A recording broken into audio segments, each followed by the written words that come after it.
আসলে আমাদের সোমটার ইউনিয়নের জন্য, সাথে পাশের উসাঙ্গিরি, বিশেষ করে আমার ইউনিয়নের জন্য দুশ্চিন্তার কোনো কারণ আমি দেখি না। যে আমরা যখন এই নির্বাচনে উঠান বৈঠক আয়োজন করেছি, কি জন্য করেছি, কার জন্য করতেছি, এটা আপনারা সবাই অবগত আছেন।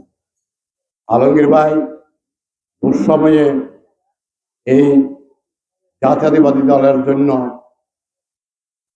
অনেক কষ্ট করেছেন।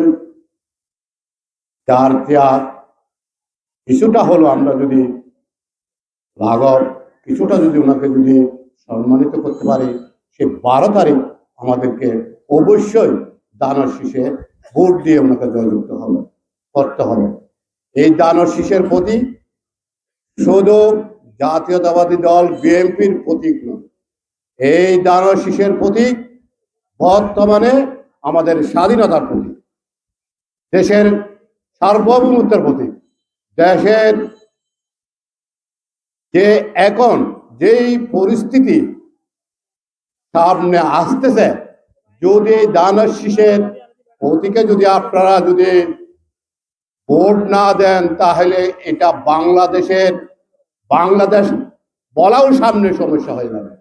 তাই এই দানের শীষের প্রতীক এবং বাংলাদেশের প্রতীক। আমি আপনাদের কাছে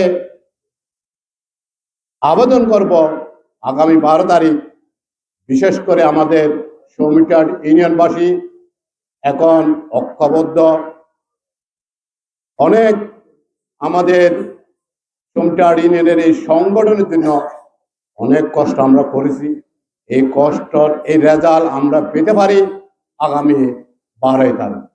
আপনাদের সবাই যার যার অবস্থান থেকে, যেমন আমার সহযোদ্ধা মনসুর ভাই আমাকে একটু ইন্ডিকেট করে বলেছেন আমাদের সমিটার ইউনিয়নের জন্য। আসলে আমাদের সমিটার ইউনিয়নের জন্য, সাথে পাশের উসাঙ্গিরি, বিশেষ করে আমার ইউনিয়নের জন্য দুশ্চিন্তার কোনো কারণ আমি দেখি না। যে বা যারাই অপপ্রচার লিপ্ত,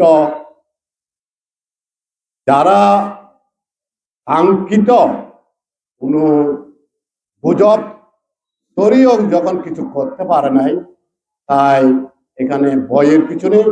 আমাদের সমিটার ইউনিয়ন থেকে আমি আশা করি সর্বোচ্চ ভোটে দানের শীষে স্বাধীনতার প্রতীক হিসেবে সর্বোচ্চ ভোটে আমরা সরোয়ার আলমগীর ভাইকে জয়যুক্ত করব। এই আহ্বান রেখে আমি আপনাদের সুস্বাস্থ্য কামনা করে এখানে আমার বক্তব্য শেষ করলাম। আসসালামু আলাইকুম।